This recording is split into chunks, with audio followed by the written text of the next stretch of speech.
Bom dia, boa tarde, boa noite, queridos. Estamos aqui para continuar aquele vídeo, o vídeo anterior, o plano e o propósito de Deus para mim. E eu quero só fazer uma rápida rememoração, né? Memória do que nós falamos no vídeo anterior. Nós falamos do Salmo 139, né? A partir do versículo 13 até o 17, quando diz que Deus nos formou no interior do ventre da nossa mãe, nos entreteceu os ossos, nada ficou oculto de Deus, né? Os olhos de Deus viu quando a gente ainda era uma substância sem forma, e Ele nos formou, e Ele escreveu cada um dos nossos dias quando nenhum deles havia ainda. Eu falei disso sobre, esse é o propósito, é o plano de Deus que Deus escreveu, primeiro o plano e o propósito, depois Ele nos criou, e ao nos criar, Ele depositou dentro de nós dons, talentos e habilidades para que nós realizássemos esse seu propósito. Essa grande riqueza que Deus depositou dentro de nós para que nós pudéssemos cumprir o seu propósito e abençoar as pessoas na terra. Falei sobre Jeremias, né? Jeremias 1:5. Falei do conhecimento do plano, né? Que o Espírito Santo nos revela, né? O plano de Deus, como está escrito lá em 1 Coríntios capítulo 2, do versículo 9 até o 16. Falei da importância da oração em línguas para que, quando estivermos orando em língua, o Espírito Santo possa estar passando para nós as orientações de Deus, os planos de Deus, os conselhos de Deus, né? O seu propósito para as nossas vidas. E depois eu falei também que Deus não chama desocupados. Falei o exemplo de Eliseu, que foi chamado lavrando 12 juntas de bois, estava trabalhando, né? Davi também estava apacentando ovelhas, Mateus estava na coletoria, e Saulo, né, estava trabalhando, e Jesus estava, ele até os 30 anos, ele trabalhava, ele era carpinteiro. Falei da entrada do apóstolo Paulo, né, no chamado, falei dos dons na igreja, né? E aí falei sobre, também finalizei o vídeo da vez passada sobre conhecer o plano não significa executá-lo, porque nós podemos conhecer o plano de Deus, mas nós podemos decidir não cumprir, não obedecer o plano de Deus. De toda sorte, seja obedecendo, seja não obedecendo, isso vai trazer uma consequência para as nossas vidas, e hoje eu vou falar também sobre isso. Mas antes de falar sobre essa questão de obedecer o chamado, né? Eu falei também sobre Daniel, né, que ele resolveu não se contaminar com o mundo quando ele foi levado preso para a Babilônia. Ele decidiu continuar fiel a Deus, ele cumpriu o chamado de Deus para a vida dele. Assim também Josué, depois de levar o povo a conquistar a terra prometida, Canaã, lá em Josué 24, versículo 15, ele disse para todas as tribos, os líderes das tribos: olha, vocês decidam o que vocês vão fazer, porque eu e minha casa serviremos ao Senhor. Amém? E o último exemplo que eu citei, né, finalizando o vídeo, é o exemplo do Senhor Jesus, quando ele diz lá em João capítulo 6, versículo 38, né, porque eu desci do céu, não foi para fazer a minha própria vontade, e sim a vontade daquele que me enviou. Querido, nós entendemos já que Deus, antes de nos criar, fez um plano para as nossas vidas. Nós não chegamos nesse mundo por acaso. A gente não cai aqui de paraquedas e somos obras do acaso, não. Deus primeiro tem um plano. Depois que Ele tem o seu plano, Ele cria a pessoa. Ele deposita na pessoa os seus dons, os dons para que a pessoa realize esse plano. E aí nós nascemos nessa terra para cumprir esse plano. E um dia vamos voltar para prestar contas ao Senhor, né, diante do seu trono. Mas, querido, nós temos que entender uma coisa: enquanto estamos aqui na terra, nós temos um adversário, que é o mesmo adversário de Deus, que é Satanás. As pessoas não são nossas adversárias, querido. A gente precisa deixar ter isso muito claro dentro de nós. As pessoas não são nossas adversárias. A igreja só tem um adversário, que é Satanás, que é o adversário de Deus, que é aquele que se levanta, né, contra a autoridade de Deus, se levanta contra a palavra de Deus, contra os propósitos de Deus. Mas nós sabemos, querido, que Satanás é um inimigo derrotado, sem poder, sem autoridade, né, sobre a igreja, porém ele continua operante na terra, né, atrapalhando a vida daquelas pessoas que não têm um entendimento correto da palavra, não conhecem a sua realidade, aqueles que são em Cristo, e aí elas continuam à mercê das mentiras, dos enganos de Satanás. Quando Jesus foi tentado por Satanás ali em Lucas capítulo 4, no versículo 13, depois que Jesus resistiu à tentação, né, resistindo ao diabo, né, naquelas provocações do diabo, né, diz no versículo 13 assim: passadas que foram as tentações de toda sorte, apartou-se dele o diabo até momento oportuno. O diabo, que dele pode tentar você, se ele não conseguir, ele se afasta e fica esperando oportunidade para tentar nos derrubar. E a gente tem que ficar firme em Deus e não dar lugar ao diabo. O diabo, que é do adversário, Satanás, ele se levanta contra o conhecimento, contra os planos e contra os propósitos de Deus. Mas nós sabemos, querido, que o maior é o que habita em nós. Amém? O mundo, querido, lá em 1 João 5,19 diz, sabemos que somos de Deus e que o mundo inteiro jaz no maligno. As pessoas, o mundo aqui fala das pessoas que ainda não nasceram de novo, né, que vivem debaixo do sistema do mundo. E o sistema do mundo, querido, é um sistema que está debaixo do governo de Satanás. Mas nós, a igreja, nós estamos debaixo do governo de Deus. Jesus é o nosso cabeça, Deus é o cabeça de Jesus Cristo, e maior é o que habita em nós do que o que está no mundo. E nós vencemos o mundo. A nossa fé vence o mundo. Amém? Só que muitas vezes esse inimigo, apesar dele ser um inimigo derrotado, vencido, ele tem as suas artimanhas, as suas estratégias para enganar as pessoas e levarem as pessoas a não cumprir o seu propósito, o propósito de Deus nas suas vidas. Como que ele faz isso? Com os incrédulos, ou seja, com as pessoas que não são crentes, que não creem na palavra, as pessoas que não nasceram de novo, que não entregaram sua vida ao Senhor Jesus. Como é que ele faz? Lá o apóstolo Paulo fala em 2 Coríntios, capítulo 4, do versículo 3 e 4, ele diz que Satanás cega o entendimento dos incrédulos para que não lhes resplandeça a luz do evangelho de Cristo. Amém, querido? Então, com as pessoas que não creem na palavra, ele cega o entendimento e a pessoa não consegue, né, entender a palavra, não consegue receber, rejeitam a palavra, né, e aí não resplandece sobre a vida delas, não brilha sobre a vida delas a luz do evangelho, as boas novas do evangelho. Não são libertos, né? Com os crentes, como é que ele faz? Ele usa, eu vou falar de algumas estratégias que ele usa. A primeira é o pecado. O pecado é algo muito perigoso na vida do crente, querido, porque o diabo usa o pecado, ele abre o catálogo dele e mostra somente a primeira página. Qual é a primeira página? Os prazeres que o pecado proporciona. Mas ele não mostra a página seguinte, que fala das consequências do pecado. Só que quando o crente cai na lábia dele e entra, né, e compra a ideia dele, né, e peca, o que acontece? Ele vira a página e começa a condenação, a pressão, a opressão na mente da pessoa, condenando, acusando, para que a pessoa perca o foco, a pessoa desanime, se sinta indigna, se sinta impura e desista. Amém, queridos? O crente que deixou o mundo, que se converteu ao Senhor Jesus e que volta à prática do pecado, Pedro fala na sua segunda carta, no capítulo 2, no versículo 22, 2 Pedro 2, versículo 22, ele diz, é como um cachorro que volta ao vômito, querido. É como uma porca lavada que volta à lama, volta a chafurdar-se na lama. E aí o que acontece com uma pessoa dessa? Vem o senso de indignidade, o senso de impureza, que leva ao desânimo, que leva à perda do foco e até alguns até a desistirem do chamado e muitos até da Qual é o antídoto para isso, o remédio para isso, pastor? Primeira carta de João, capítulo 1, versículo 9. Se confessarmos os nossos pecados, Deus é fiel e justo para nos perdoar os pecados, e o sangue de Jesus nos purifica de toda injustiça. A gente precisa lembrar, querido, que se a gente cair no engano de Satanás, nós podemos pedir perdão a Deus, confessar os nossos pecados, pedir perdão a Deus, receber o perdão de Deus, nos perdoar, que nós precisamos também nos perdoar e mudar a nossa atitude e seguir a nossa caminhada com Deus. Amém, queridos? Qual a segunda estratégia que o inimigo usa? A distração. Sim, querido, e hoje em dia, então, como essa estratégia é usada e engana e atrai e fisga muita gente. A gente pode chamar também de cuidados do mundo. Né? Paulo diz na segunda carta de Paulo a Timóteo, no capítulo 4, no versículo 10, Paulo diz assim, porque Demas, tendo amado o presente século, me abandonou e se foi para a Tessalônica. Sabe, querido, a maior teia que o inimigo usa para embaraçar os filhos de Deus é a distração.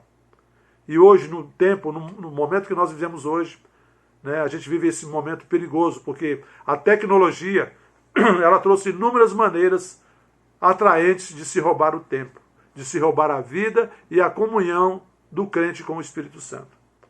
A igreja primitiva, querido, ela não tinha as mesmas distrações que a gente tinha hoje, mas ela tinha também as distrações daquele tempo. Né? Tanto é que Demas, tendo amado o presente século. Paulo não chega a detalhar, mas foram as coisas do mundo que ele amou, né? Ele abandonou o chamado. Amém, queridos? Você precisa entender o seguinte, a igreja primitiva, a igreja daquele tempo, era uma igreja que era focada 24 horas no Espírito Santo, conectada. Por isso ela operava tanto. E nós precisamos ter essa mesma atitude de estar conectado 24 horas com o Espírito Santo. Amém, querido? Hoje em dia a gente vê crentes que deixam de congregar para ficar em casa, distraindo-se diante de uma TV, da internet, de jogos. Pastor, distração é pecado? Não, querido. Não, porque distração é descanso para a mente. Não é pecado. Porém, nós devemos ter disciplina e saber separar tempo para cada coisa, como diz Eclesiastes capítulo 3, versículo do 1 a 8, que diz que há tempo para todas as coisas debaixo do céu. A gente precisa ter tempo, querido, para trabalhar, tempo para descansar, tempo para distrair, tempo para ler e meditar na palavra, tempo para orar. Nós precisamos ser pessoas disciplinadas. Não tem mal nenhum no aspecto da distração. Agora, só não pode o tempo todo distrair. É igual a história. Vou dar um exemplo. Comida faz mal, pastor? Não, mas se você passar o tempo todo comendo, você vai ter problema. Amém, querido? Então a questão é o quê? Disciplina, sabe disciplinar e também o bom uso. Porque redes sociais, jogos, WhatsApp, se você usar racionalmente, com um propósito para servir a Deus, é bênção, querido. Eu lembro que, antigamente, né, eu não sou desse tempo, mas quando começou o rádio no Brasil, a televisão, os crentes se levantaram contra dizendo que aquilo era do diabo. Passou muito tempo para os crentes entenderem que aquela ferramenta poderia ser uma ferramenta preciosa para o evangelismo. Quando entenderam, já tinham perdido muito tempo. E assim, as redes sociais é uma ferramenta que pode ser utilizada para divulgar a palavra de Deus, para divulgar o amor de Deus, para divulgar o Senhor Jesus. Depende do uso que o crente faz dela. Amém, queridos? Terceira estratégia que o adversário usa para enganar os crentes é a rebelião. Eita, que pega, hein?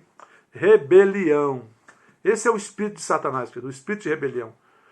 Foi por causa desse espírito que ele desenvolveu que Lúcifer se levantou contra a autoridade de Deus, quis ser igual a Deus e por isso ele foi, né, expulso do céu. E ele trouxe, né, ele enganou 1/3 dos anjos com o seu comércio, com a sua conversa mole. Então, Satanás não é bobo, ele é bom de conversa mole, querido. Ele é bom de charuraus, como dizem na gíria. Ele é bom de conversa, querido. E ele enganou 1/3 dos anjos do céu, que estavam ali, conheciam Deus, estavam ali o tempo todo servindo a Deus. Ele conseguiu enganar 1/3. Está lá em Ezequiel 28 e Isaías capítulo 14. Eu não vou ler para não estender. Esse é assunto para outra mensagem. Mas então, a igreja, nós que somos a igreja, o corpo de Cristo, precisamos estar atento a isso. Cuidado, querido, com a desonra às autoridades. Sejam de que espécie for a autoridade, seja seus pastores, seus líderes na igreja, seja seu patrão, seja os líderes do governo, que nós estamos debaixo. Cuidado com a desonra às autoridades. Isso aí, quando em Romanos capítulo 13, diz que quando nós nos levantamos contra a autoridade, nós estamos nos levantando contra Deus, porque foi Deus que estabeleceu as autoridades. Cuidado, crente, cuidado.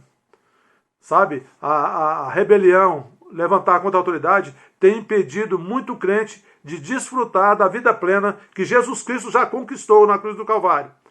E Deus nos dá pela sua graça, por causa do espírito de rebelião.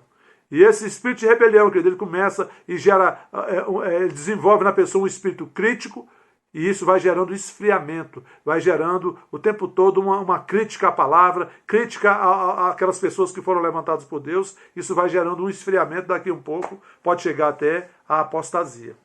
Pode chegar a incredulidade, e da incredulidade podendo chegar até a apostasia, que é a separação do evangelho, a separação de Deus. Cuidado, querido, para você não tratar como comum o que não é comum.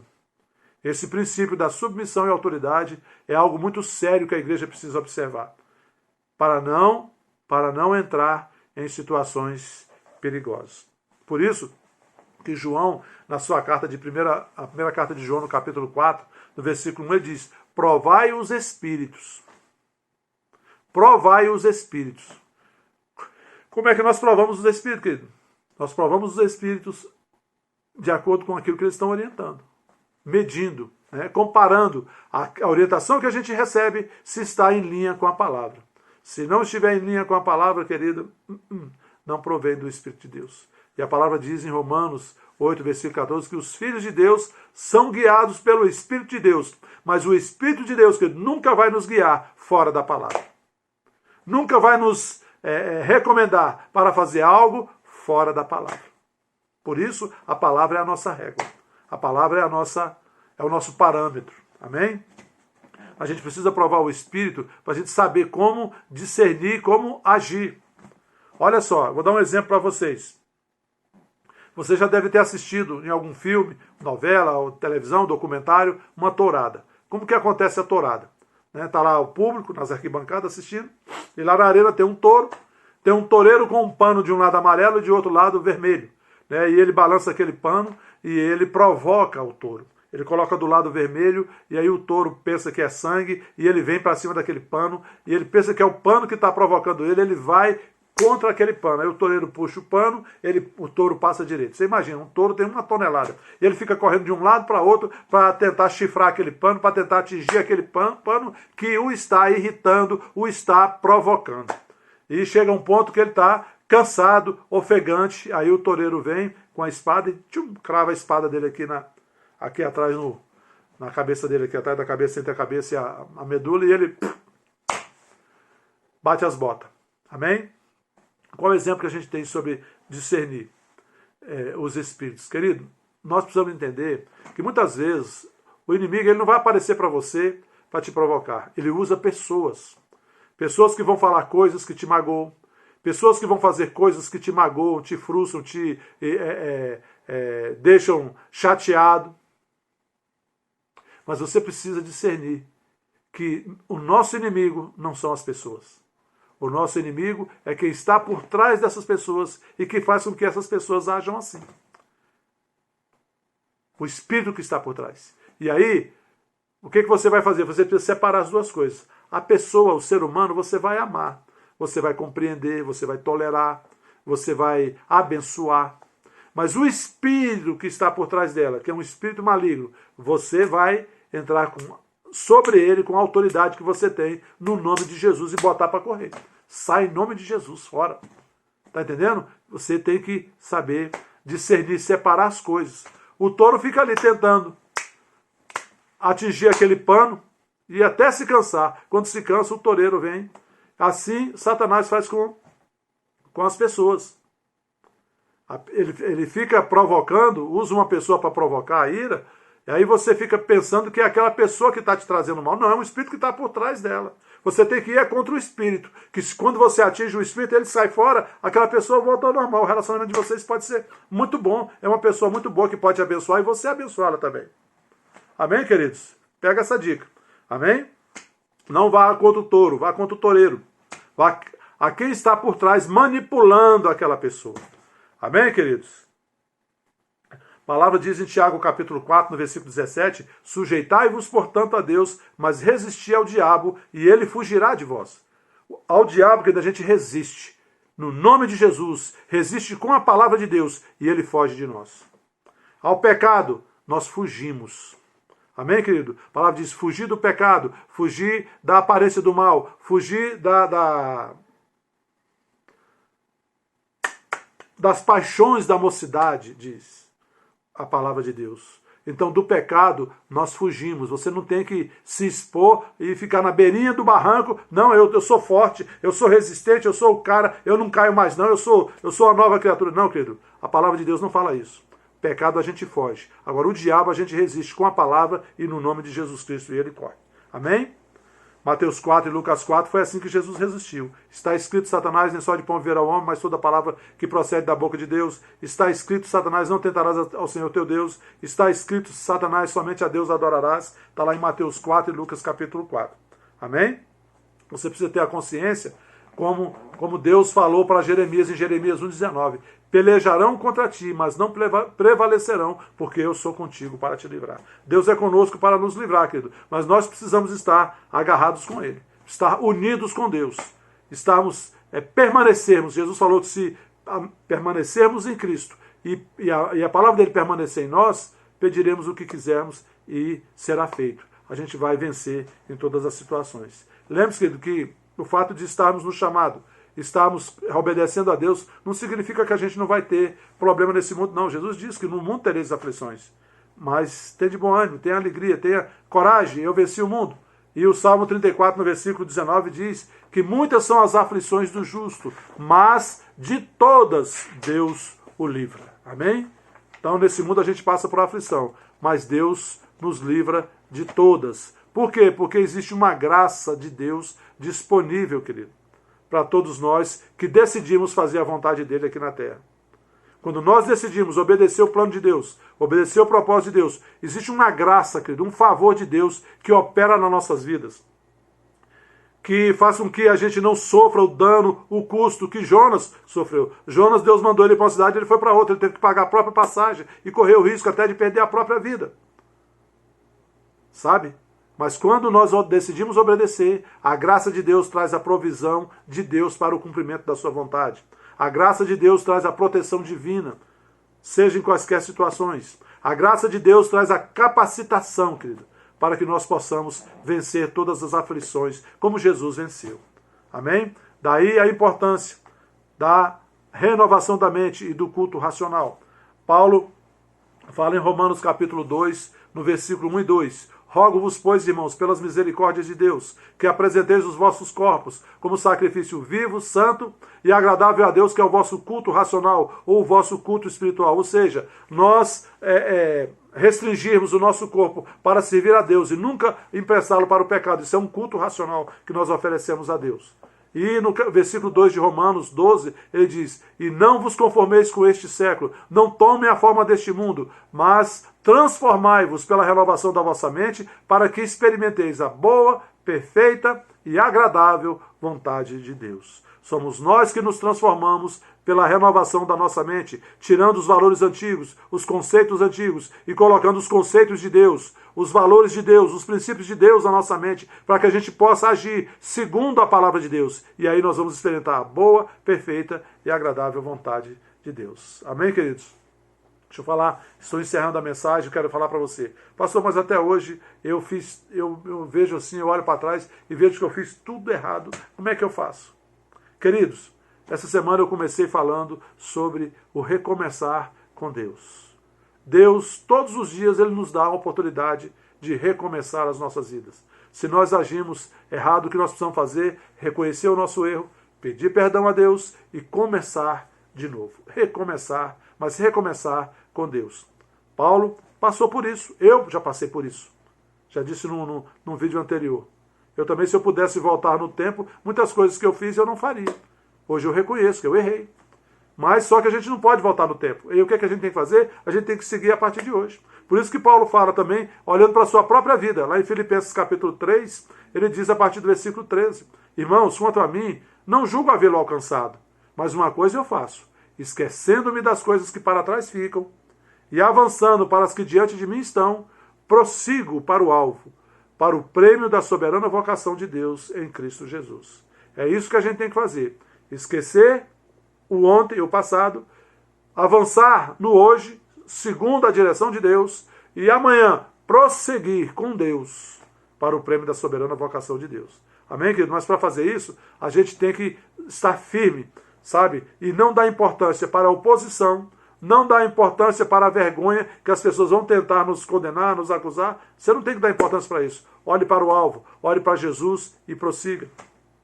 O autor de Hebreus, no capítulo 12, no versículo 1 ao 13, ele diz: portanto, também nós, visto que temos a rodear-nos tão grande nuvem de testemunhas, desembaraçando-nos de todo o peso e do pecado que tenazmente nos assedia, corramos com perseverança a carreira que nos está proposta, olhando firmemente para o autor e consumador da nossa fé, Jesus, o qual, em troca da alegria que lhe estava proposta, suportou a cruz, não fazendo caso da ignomínia, da vergonha, e está hoje assentado à destra do trono de Deus. Considerai, pois, atentamente aquele que suportou tamanha oposição dos pecadores contra si mesmo, para que não vos fatigueis, desmaiando em vossa alma. Amém, queridos? Esse é o exemplo que nós devemos seguir, o exemplo de Jesus. Ele não levou em conta toda aquela oposição que ele recebeu, mas ele Ele não olhou para a vergonha, ele não olhou para a oposição, ele olhou para Deus, ele olhou para o propósito, ele olhou para o prêmio que tinha, né? A alegria que estava proposta para ele, e ele cumpriu o propósito de Deus e hoje está sentado à direita de Deus Pai, né? Numa posição de honra e de vitória. E essa é a posição que Deus quer para você, uma posição de honra e uma posição de vitória. Olhe para o prêmio, olhe para a alegria que está proposta para você. Não olhe para a oposição, não olhe para os cuidados do mundo, não olhe para as distrações do mundo, olhe para a palavra, olhe para Jesus, que é o nosso exemplo, e olhe para o prêmio, olhe para o trono de Deus e veja, querido. A palavra de Deus diz que Deus tem galardão, tem prêmio, tem galardão para nos premiar. Fazer a vontade de Deus, querido, nos assegura provisão, proteção, salvação e ainda tem prêmio, tem o galardão. Se você perguntar, pastor, o que é galardão? Eu não sei, querido. Eu sei que é um prêmio que Deus vai dar para aqueles que cumpriram o seu propósito aqui na terra. Está lá em 1 Coríntios capítulo 3, no versículo 14, ele diz: se permanecer a obra de alguém que sobre o fundamento, que é a palavra, edificou, esse receberá galardão. Se, querido, quando eu recebo um presente de uma pessoa aqui da terra, eu fico feliz, imagina receber um presente de Deus. Imagina aí você, o que é um presente de Deus? Deve ser uma coisa maravilhosa. Amém? Então, com isso eu encerro a palavra, vou orar por você, espero que você tenha sido edificado com essa palavra. Se você foi, comente aí nos comentários, dê o seu like, compartilhe essa palavra. Lembre-se que essa mensagem é a segunda parte, né? A primeira parte é a mensagem anterior, está aí, parte 1, parte 2, você pode assistir as duas. Amém? Feche seus olhos. Pai, em nome de Jesus, eu te agradeço pela tua palavra. A tua palavra é a verdade. Te agradeço, Pai, pelo esclarecimento e pela luz que a tua palavra traz ao nosso entendimento. E, Pai, eu creio que essa palavra vai trazer luz e clareza ao entendimento dos meus irmãos. E eu os abençoo com paz, com saúde, com alegria e com prosperidade do céu. Oro por todos os irmãos da vida plena, todas as famílias da vida plena, com saúde, paz e alegria. Em nome de Jesus Cristo. Amém. Amém, querido? Se você gostou, dê o seu like, compartilhe. Até a próxima, fiquem na paz. Bom dia, boa tarde, boa noite a todos.